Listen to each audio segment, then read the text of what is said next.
castelo forte é o nosso Deus. Salmo 69.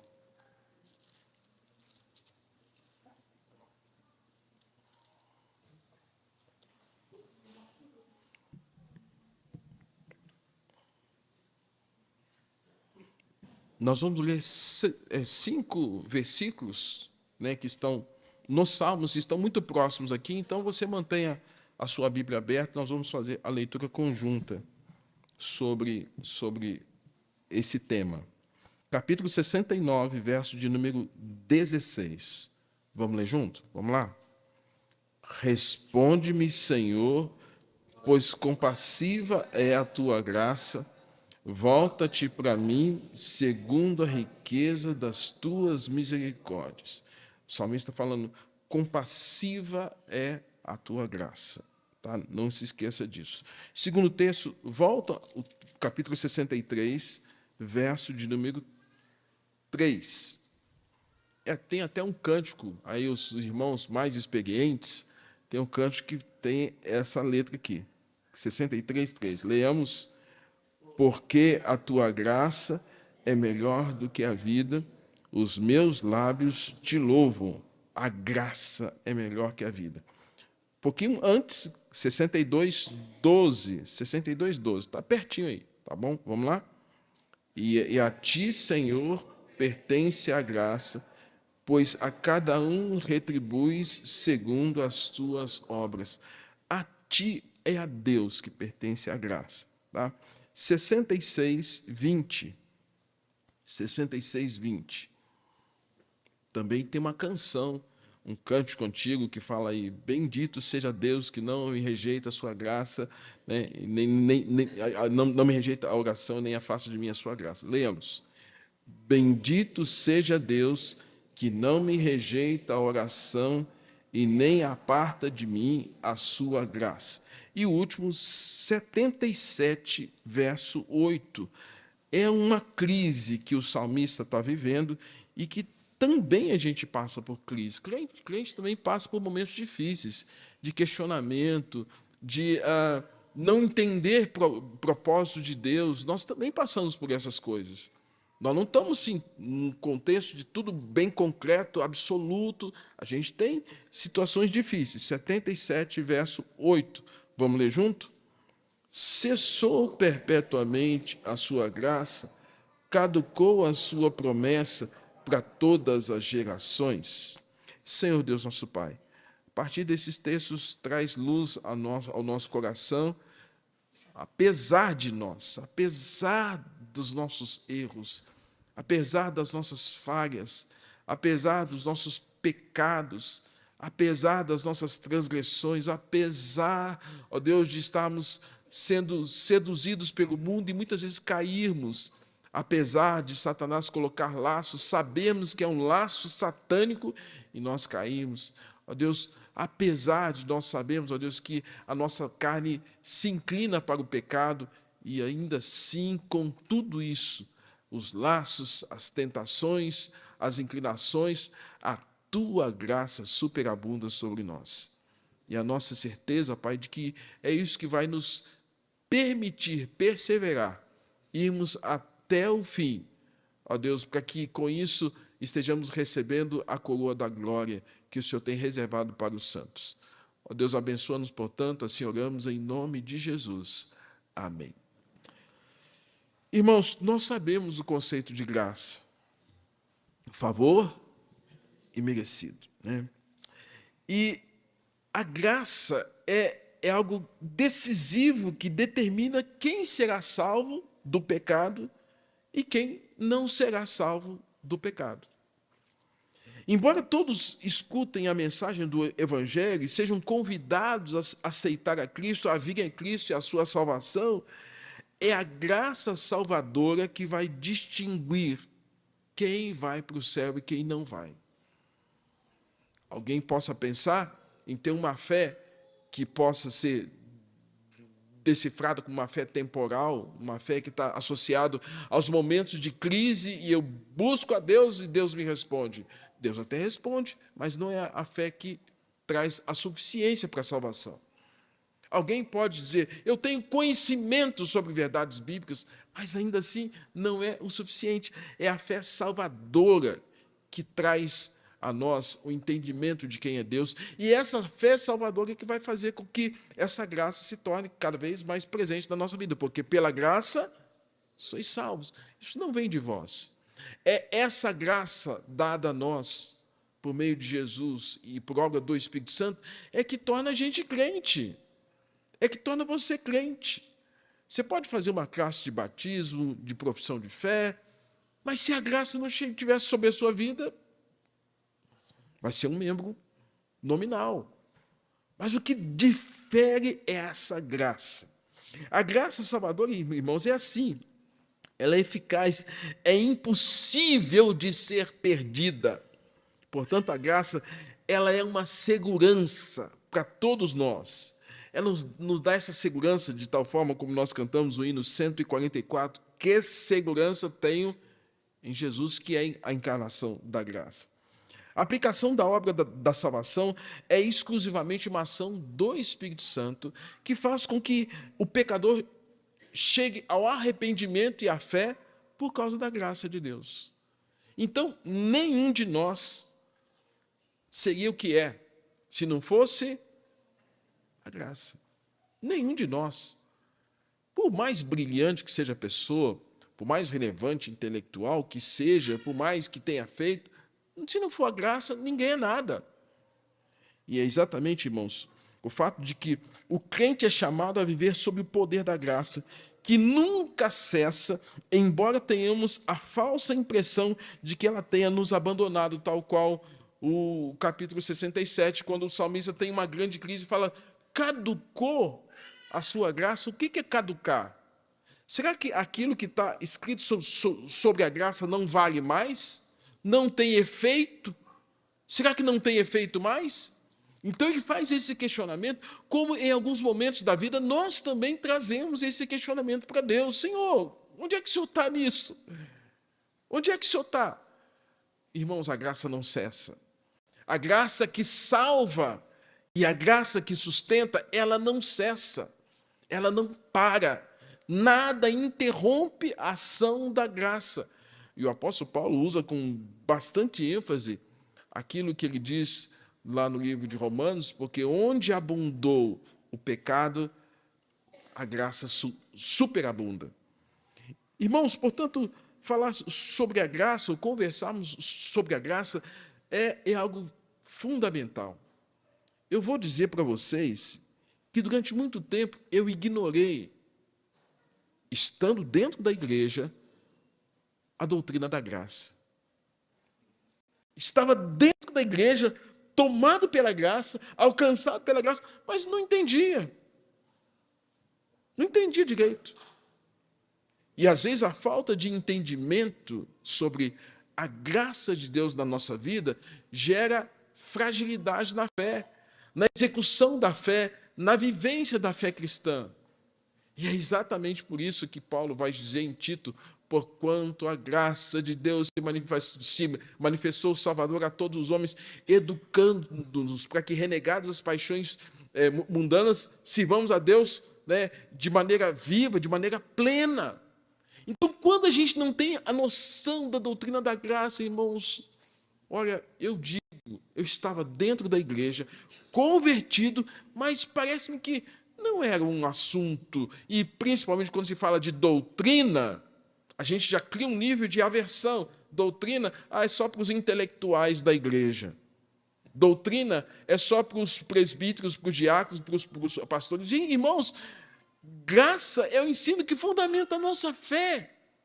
E quando a gente tem a noção da fundamentação desse tema bíblico, isso traz uma segurança enorme. É exatamente isso. Da mesma forma que eu disse para as minhas filhas: não removam os marcos antigos. Vocês que forem embora, eu vou estar indo embora e estou dizendo para a igreja, se fortaleçam na graça. Se fundamentem na graça de Deus. Não percam tempo em relação ao fato de ignorar a ideia e os princípios bíblicos. mas se fundamentem, ou seja, se aprimorem cada vez mais no entendimento. O Salmo 63, 3, o salmista, todos eles, todos os textos que citamos aqui, são textos de Davi. Davi fala algo tremendo. Ele fala, porque a tua graça é melhor que a vida. Você já disse isso em alto bom som para si mesmo? Já disse isso para mim. Ter coisas ou estar com determinadas circunstâncias não vale nada se eu não tiver a graça. Então, Davi está dizendo que essa graça, esse favor de Deus, esse benefício, esse presente merecido de Deus, que vem por meio desse amor eletivo de Deus sobre nós, que nos salva, gente, não tem presente melhor que esse. E Davi está falando, isso é melhor que qualquer coisa na vida. Pensa numa coisa que você gosta. Esses dias eu estou comendo torresmo, glória a Deus, né? Estou comendo frango com quiabo, né, amigo? Cadê o amigo? Estou comendo um monte de coisa na casa do povo. Mas, gente, nada disso é melhor do que a graça de Deus. A melhor roupa que você tem, o melhor lugar que você vai, o melhor carro que você tem, nada disso se compara à graça. Para Davi ter essa fala, ele era rei de Israel. Quanto de poder que esse homem tinha sobre os seus súditos, os seus servos, sobre o seu palácio. Mas Davi, irmãos, está falando, ter o favor de Deus é melhor que qualquer outra coisa na vida. O Salmo 69, que é um salmo messiânico, o salmista aqui, ele é um atribulado. Ele é alguém assim que está em estado de angústia. E ele está pedindo salvação. Salva-me, ó Deus. Eu estou atolado num lamaçal. As profundezas me submergiram. Estou cansado. Ele se sente destruído. Ele se sente como um estúpido, um idiota. Ele está dizendo isso. Ele se sente como um estranho. Ele se via como alguém que estava sendo debochado, como um escárnio. Estão zombando de mim.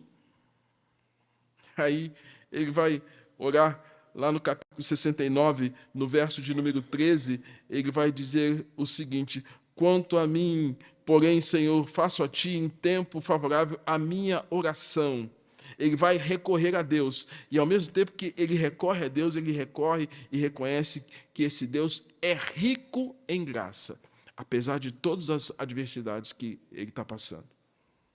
Então nós também somos assim, visto que os salmos são letras musicais, e as músicas, além de serem a linguagem dos sentimentos, expressam a poesia da vida nas metáforas, nas linhas melódicas que se tem.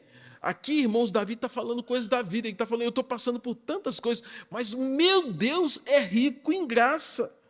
E ele reconhece que essa graça de Deus, no verso de número 16, é sobre ele, porque essa graça é compassiva. Responde-me, Senhor, pois compassiva.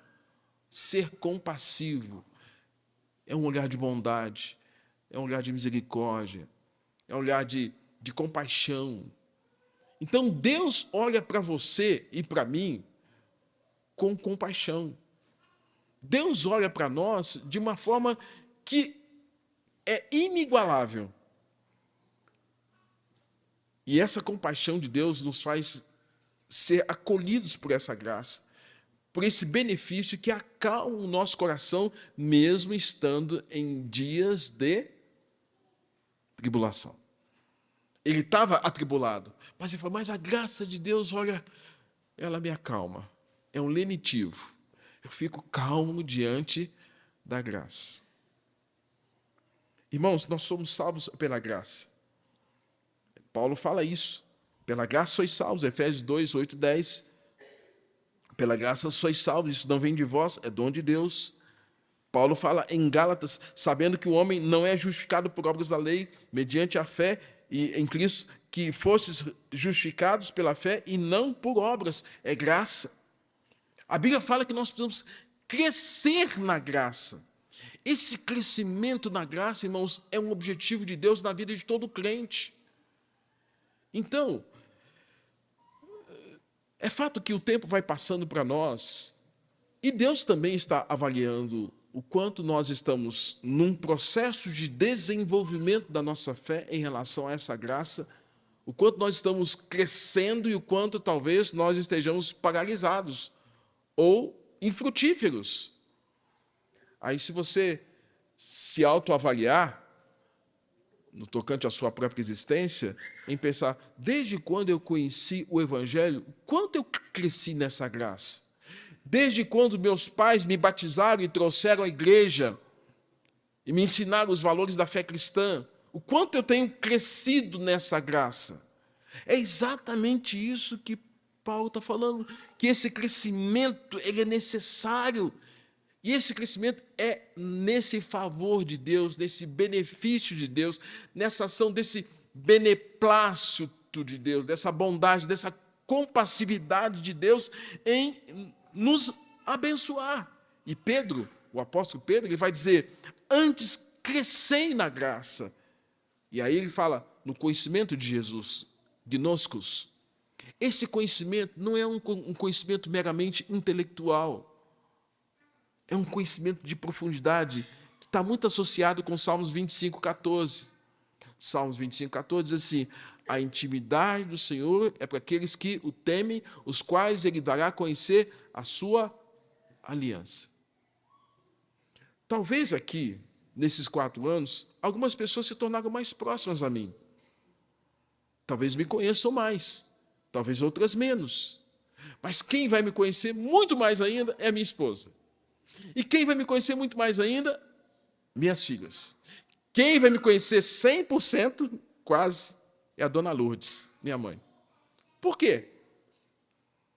Por causa da intimidade. Sabe dos meus defeitos, sabe dos meus problemas, sabe das minhas virtudes, sabe das minhas limitações, e principalmente quando é mãe, né? Mãe sabe de todos os defeitos dos filhos e continua fazendo o quê com o filho? A mãe ainda ama o filho. Todos os defeitos que tem. Imagina Deus em relação a saber todos os nossos problemas, todos os nossos defeitos, todas as nossas vicissitudes e ainda assim continuar o quê? Nos amando. Então, esse conhecimento, ele vai além da intelectualidade. E muitos crentes, às vezes, querem bater no peito de que conhecem doutrina e teologia, mas, gente, se não tiver um conhecimento por meio da oração, da comunhão, da devoção, de ouvir músicas cristãs, boa letra, de parar e meditar nas Escrituras durante o dia, acordar na madrugada e não assistir um filme, nem ficar no celular, mas pegar a Bíblia e falar com Deus, ouvir a voz de Deus, pegar um bom livro. Isso, gente, é conhecimento na graça de Deus. E parece que nós esquecemos disso. O apóstolo Pedro ele está dizendo isso. Cresçam na graça e no conhecimento, ele fala, de nosso Senhor e Salvador Jesus Cristo. E o apóstolo Paulo, escrevendo à igreja de Filipenses, ele fala, desenvolver. Se ele fala de desenvolver, ele está falando que é preciso que haja um movimento. Desenvolver a vossa salvação. 2 coisas. Que é? Temor e tremor. Temor. Temor do Senhor é o princípio da sabedoria. E essa sabedoria não é dos homens desse século, é de Deus. Ele fala o quanto nós precisamos desenvolver essa nossa salvação. Então nós precisamos desenvolver a nossa vida nessa perspectiva da graça de Deus.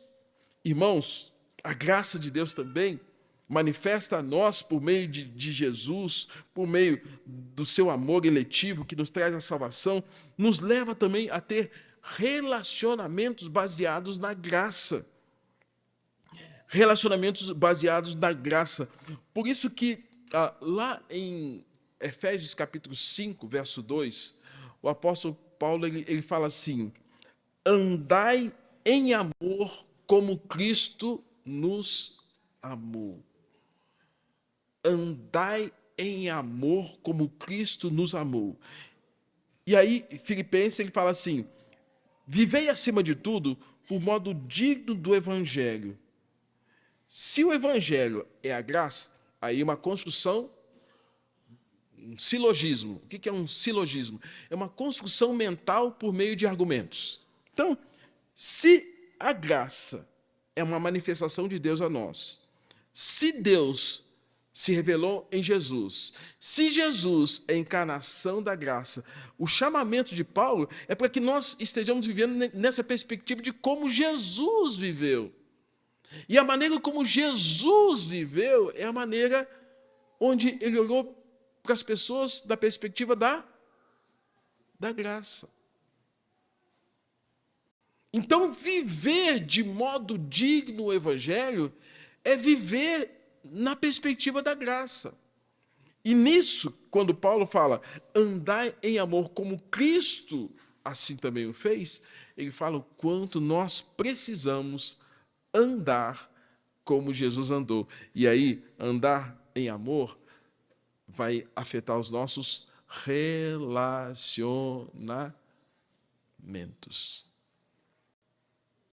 Se eu estou brigado com muita gente, é sinal que eu estou longe do quê? Da graça. Se eu ajustei a comunhão, os relacionamentos, é porque a graça de Deus está agindo em mim e essa graça me faz tornar claro e vivo esse Evangelho. Por isso que Paulo chama a nossa atenção o quanto nós precisamos andar em amor. O apóstolo Pedro também fala, e andar em amor é andar na perspectiva da graça de Deus. Então o salmista, quando ele chama a nossa atenção sobre essa graça, irmãos, essa graça tem que estar presente na nossa vida o tempo todo. Você já parou para pensar quantas vezes você já teve que perdoar alguém? Você, mãe, quantas vezes você já teve que perdoar seu filho porque seu filho pisou na bola com você? E você, pai? Quantas vezes você errou com seu filho? Quantas vezes, marido, você, o machão, o cara, deixou sua esposa lá no chão? E quantas vezes você, dona Eva, subiu aquela Eva assim, brava, caninana?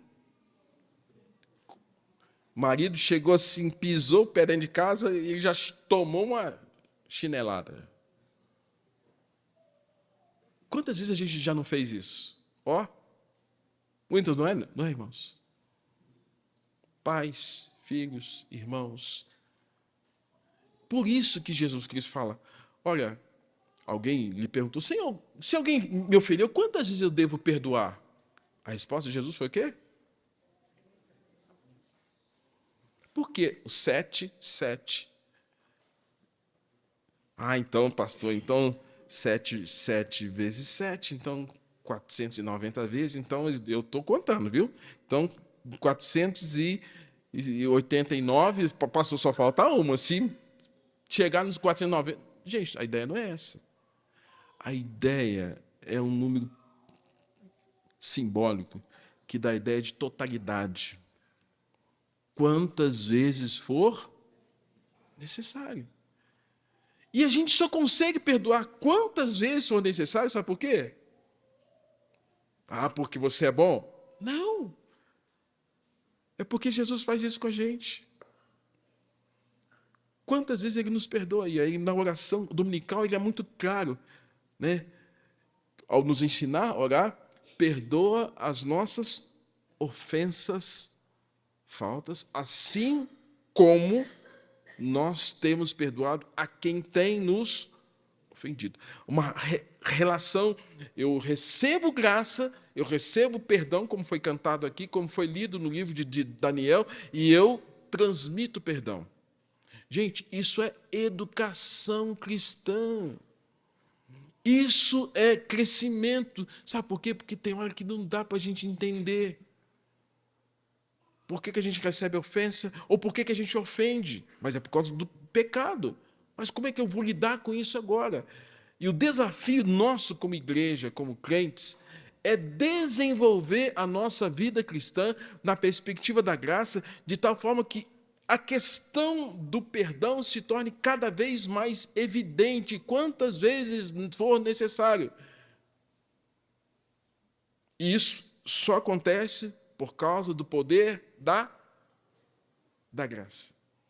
Imagine, então, aqui comigo, se não houvesse a graça sobre nós. Certa vez, a minha esposa leu um livro, e esse livro contava a história de uma moça que foi violentada pelo próprio pai. O pai abusou sexualmente da própria filha. E quando algo como isso acontece, irmãos, e infelizmente, é muito comum que abuso sexual aconteça em relações de vínculo parental. Pais e filhos, tios, às vezes a gente acha que não, mas mulheres também praticam abuso sexual com crianças. Mulheres também praticam abuso sexual com crianças. E quando tem uma marca como essa, que dói na alma, o indivíduo traz uma dor tão profunda, tão profunda, tão profunda, que às vezes ele não dá conta de lidar com aquilo. Eu já ouvi muitas pessoas que foram abusadas sexualmente na igreja, fora dela, no consultório. Muitas pessoas. Irmãos, é um negócio terrível, vocês não têm ideia. Por isso que a gente tem que proteger, sim, as nossas crianças. Não tem ideia o quanto isso traz de confusão mental, emocional e espiritual. E voltando para o caso, a moça não conseguia perdoar o pai, por conta do fato de que o pai lhe trouxe esse sofrimento, essa angústia. E ela não conseguia lidar com aquilo de jeito nenhum. Como é que eu vou perdoar alguém que... E aí, o argumento que ela ouviu foi de que, da mesma forma que Deus, em Cristo, nos perdoou, já que ela não tinha condições, de perdoar o pai, de ela transferir isso por meio da fé, para que Deus perdoasse o pai. Para que ela pudesse retomar a vida dela, porque a vida dela ficou parada no ato do abuso que ela sofreu. Irmãos, como é que isso pode acontecer? Uma coisa tão terrível acontece. Como é que isso pode ser curado? Como é que Deus pode tratar isso? Não importa o tamanho da ofensa. A única forma de Deus tratar isso, irmãos, é a manifestação da sua graça, que desce como um óleo fresco sobre a nossa vida. E esse óleo vai trazer alívio à nossa alma, diante da dor que às vezes vem, ou das incapacitações que vêm sobre nós quando uma situação dessa acontece. Não é fácil. Não é fácil. É a graça. E se você puxar na sua memória, você vai ter situações da vida que alguém lhe trouxe muita dor, muito sofrimento. E aí eu quero dizer para você, a única coisa que você vai precisar para lidar com essa dor, talvez conversar com alguém, mas é a graça de Deus. Por isso a importância da igreja, dos crentes saberem que o que nos segura na vida cristã, que nos apoia, o que nos dá o embasamento, é exatamente aquilo que Paulo fala em Efésios, capítulo 2, a graça, pela graça, é a graça, é o favor de Deus sobre nós, que vem como um remédio, como um bálsamo de Gileade, para curar as nossas dores e trazer alívio à nossa alma. Por fim, irmãos, o que essa graça pode nos proporcionar? É pela graça que nós enfrentamos as lutas da vida. É na perspectiva da graça que nós enfrentamos as lutas da vida. Ser fortalecido nela e ser usado, e usarmos essa graça como um escudo. Essa graça nos dá robustez, nos dá força, nos dá vigor. E essa graça tem que ser para nós um escudo. Pensa numa metáfora de um guarda-chuva. Nós precisamos sempre desse guarda-chuva. Nunca se esqueça disso. Você precisa desse guarda-chuva. E esse guarda-chuva é o guarda-chuva da graça. E onde você for, você precisa andar com esse guarda-chuva. Onde você for. Mesmo dentro de casa, você precisa desse guarda-chuva. Mesmo na igreja, você precisa desse guarda-chuva. No trabalho, no mundo, você precisa andar debaixo desse guarda-chuva.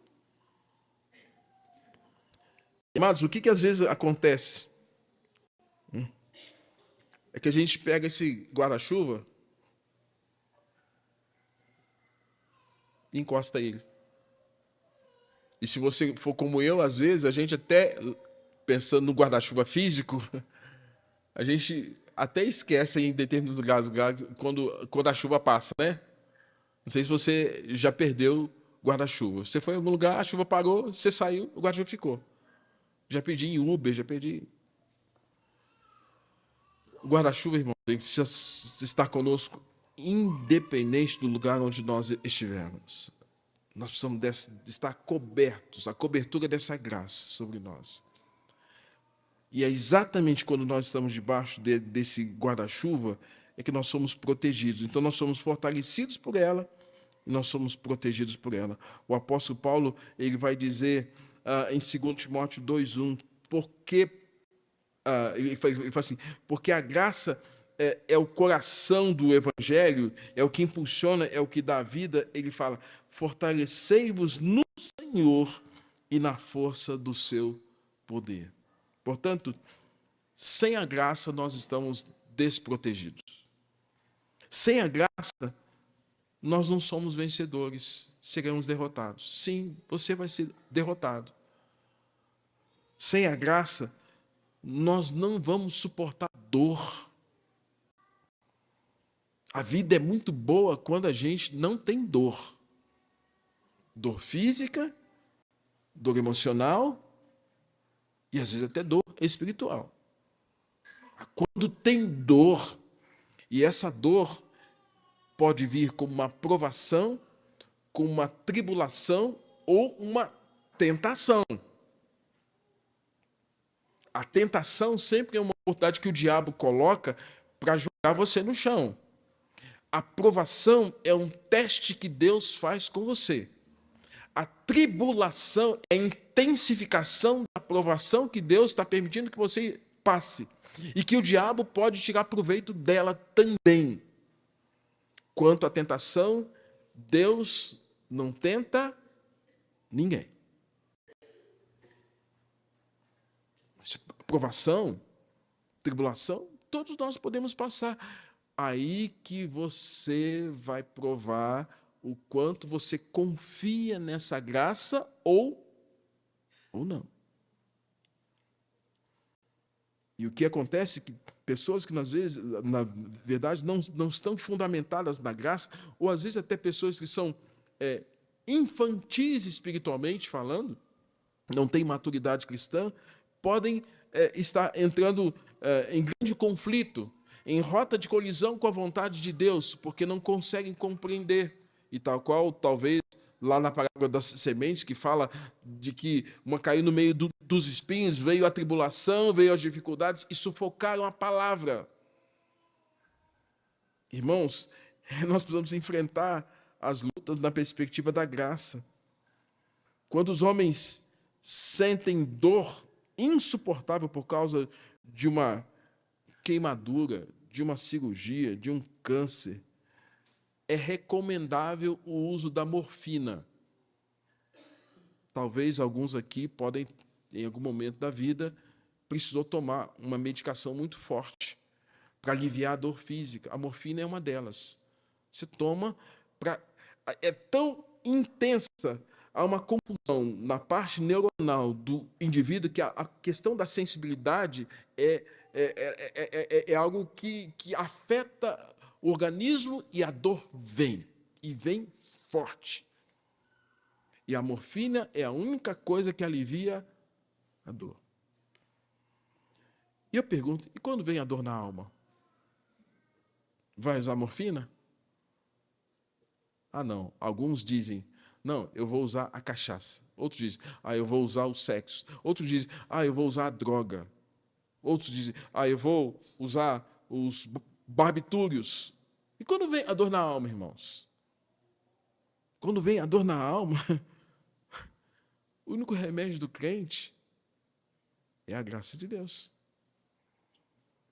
O único remédio de Deus, que Deus nos dá disponível, é essa graça. E o apóstolo Paulo, ele ensina algo assim, tal qual na descrição de 2 Coríntios 12, 7 a 9, quando ele fala de que foi-lhe posto um espinho na carne, mensageiro de Satanás, para bater em seu rosto, para o envergonhar, e não tem coisa que mais humilhe alguém do que alguém bater no rosto.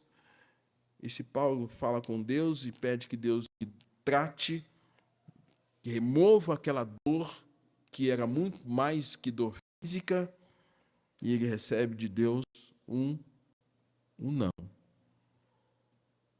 Pede de novo, não. Pede de novo, não.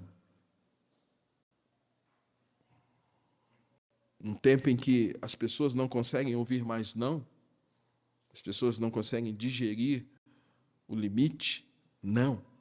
Não é não. Não, não é quase. Não é não. Não pode, não vai. Não vai ser assim. Onde as pessoas não conseguem digerir o não, o crente precisa aprender a digerir esses nãos de Deus. E quando a gente digere os nãos de Deus, irmãos, é porque a graça de Deus veio. E Paulo teve que digerir. Não é engolir a seco. É falar, Deus, então tá bom, o que o Senhor tem é melhor para mim, então eu fico confiado na tua graça. Lembra de Davi? Porque a tua graça é melhor que a vida. Lembra do que ele fala? A tua graça é compassiva. Paulo está falando, a tua graça é melhor que a vida. Então, irmãos, diante de lutas que parecem ser contínuas, persistentes sobre a nossa vida, é essa graça que tem que vir sobre você. E aí, quando nós estamos em alguns momentos difíceis da vida, a nossa tendência é buscar que as pessoas nos consolem. De fato, é importante consolar uns aos outros, né? Orar uns pelos outros para serem curados. A Bíblia fala disso, do quanto é importante a gente estar junto na hora da dificuldade. Mas, queridos, é na intimidade com Deus que a gente vai ter o suporte para enfrentar esses momentos difíceis. É nessa intimidade com Deus que a gente vai ter esse suporte, que é exatamente o que Paulo passou. Apesar das revelações, dos momentos gloriosos que Paulo teve diante de Deus, da pregação, nessa epifania, na questão do terceiro céu, de ter um êxtase espiritual, Paulo, irmãos, é esse que agora recebe de Deus uma palavra preciosa de que a graça de Deus é que lhe bastava. É a graça que nos faz suportar dores inimagináveis. Perda de alguém, situações difíceis, uma crise, uma incompreensão. É a graça que não somente salva, mas ele nos educa para que a gente caminhe nessa perspectiva. Hebreus 11, 33. O autor, ele diz assim, ele fala assim,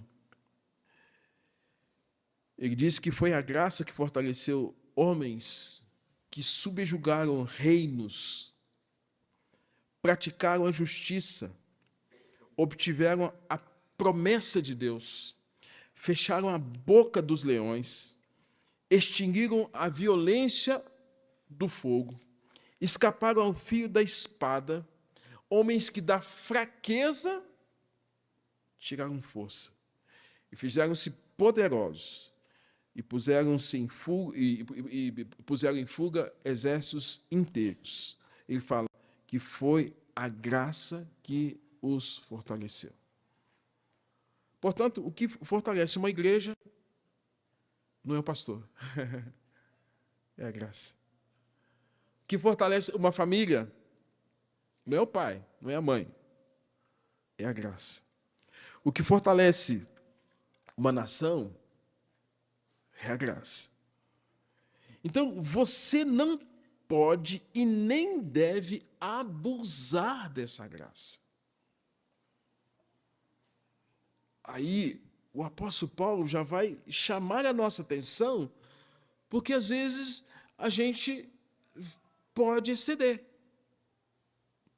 E esses excessos ele trata no livro de Romanos, capítulo 6, 1 e 6, 15, ele fala assim: não vamos ficar pecando porque nós sabemos que Deus é um Deus que abunda na sua graça?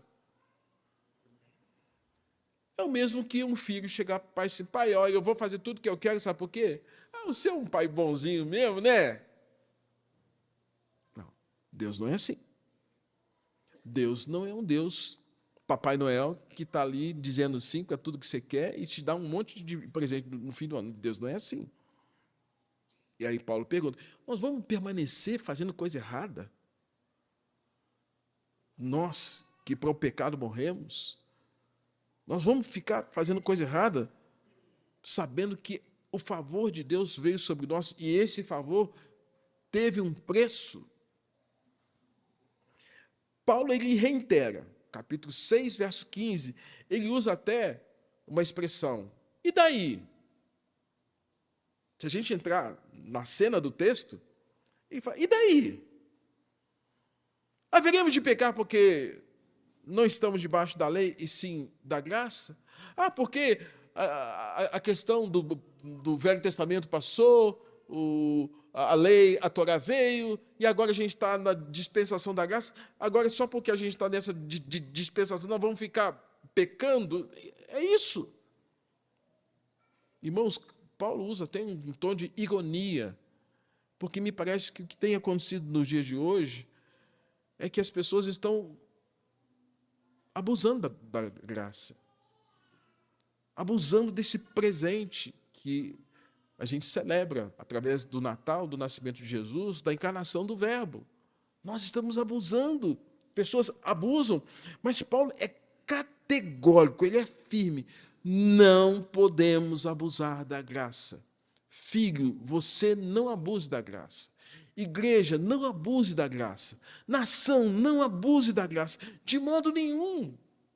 Povo de Deus, não abuse da graça. Então, não ignore a referência e o poder da graça que nos é dado por meio de Jesus.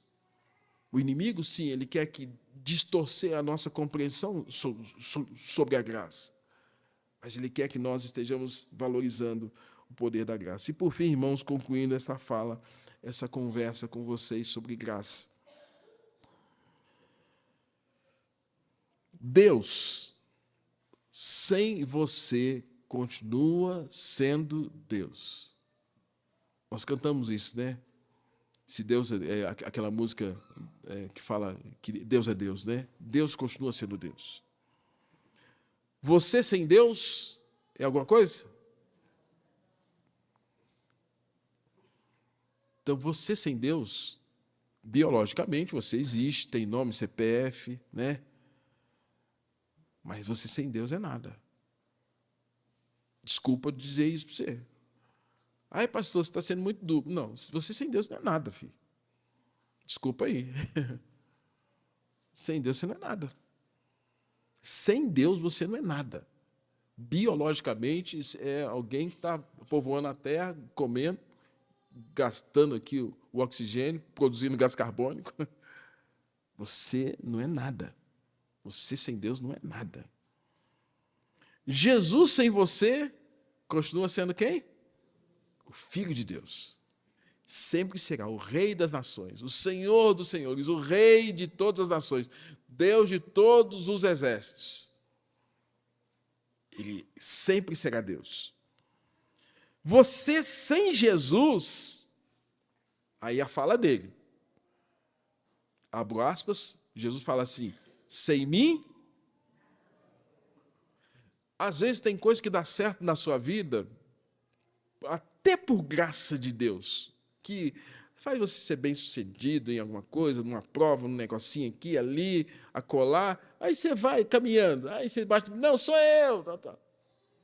Mas quanto à salvação, se Jesus não entrar nesse coraçãozinho seu aí preto peludo, filho, acabou. Se Jesus não entrar na sua vida, você não é nada. É alguém que pode até ser bem-sucedido. Aí vem o texto bíblico. De que adianta o homem ganhar o mundo e a alma está no inferno? Erasmo Carlos morreu esses dias, né? Nossa, teve tanta fama, né? Bonitão, tremendão, né? Está no chão, né? Tantos famosos. Rolando Boldrin, esses dias morreu. Cantava músicas sertanejas, programa cultural. Tomara a Deus que tenha se arrependido. Mas se não se arrepender, irmãos, é Bíblia, isso é Bíblia, não são nada. Tomara a Deus que tenham tido encontro com o Senhor. Mas se não tiveram, a fama ficou, o dinheiro ficou, os bens ficaram. E a alma foi para onde? Para o inferno. O Espírito Santo, sem você, ele continua sendo a terceira pessoa da Trindade. Sem você, ele continua sendo a terceira pessoa da Trindade, que foi dado como promessa em Joel capítulo 2, que foi manifestado em Atos capítulo 2, a promessa se cumpriu, e hoje esse Espírito Santo é dado, ele está livre. O fato de nós estarmos aqui é obra do Espírito Santo. O fato de você estar ouvindo a palavra, Apocalipse, quando ouvis a sua voz, não endureçais os vossos corações. Quem tem ouvidos, a Bíblia sendo pregada, é o Espírito Santo falando, meu irmão. E ele vai ser sempre o Espírito de Deus, aquele que a noiva diz, vem, mas se você não tiver o Espírito de Deus na sua vida, não for selado, batizado, marcado, que gera arrependimento e fé, você não é nada.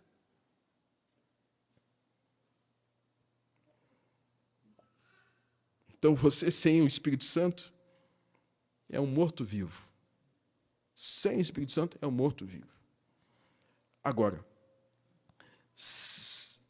a graça sem você continua sendo também graça. Você sem a graça também é um morto, um cego, surdo, mudo espiritualmente. Agora, você com a graça, oh, glória a Deus. A graça de Deus na sua vida. A graça de Deus tocando o seu coração, tocando sua vida, sua caminhada, sua forma de levar a vida. A graça sobre você vai ser algo surpreendente. Aí que é o verdadeiro milagre. A graça sobre homens do Velho Testamento e sobre homens do Novo Testamento e mulheres do Novo Testamento e mulheres do Velho Testamento foi algo surpreendente e tornou a vida deles diferente. Não foi como qualquer outra pessoa, porque quando a graça vem, ela muda, é diferente. E o meu desejo é que você tenha essa vida diferente. Que o salmista Davi vai dizer que essa graça é melhor que a vida. Essa graça é compassiva. E que ainda que haja momentos nos quais você fala, Senhor, cadê a sua graça? Depois, lá no meio do salmo, ele vai falar, não, ainda bem que a graça está lá, o Senhor está fazendo grandes obras na minha vida, está como um ribombar de trovões, o Senhor está fazendo coisas, só que eu é que não estava percebendo, mas o Senhor estava lá. Aí talvez aqueles momentos que a gente fica meio borocochô, né?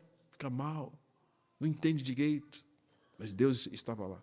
A metáfora é ribombar de trovões, os relâmpagos, Deus fazendo coisas surpreendentes, mas ele não estava percebendo que Deus estava fazendo uma grande obra lá no Salmo de número 77. E ele achou que a graça de Deus tinha acabado. Não, a graça de Deus é incessante, infinita, infinita graça. Enquanto a nossa vida é uma gota no oceano, a graça de Deus é o oceano todo. E que o Senhor tenha misericórdia de nós, e que nós nos apropriemos cada vez mais dessa doutrina, desse ensino prático e simples, mas profundo, que nos ensina a viver a vida cristã na perspectiva da graça. Que o Senhor tenha misericórdia de nós. A graça já veio, nos apropriemos dela. Vamos orar.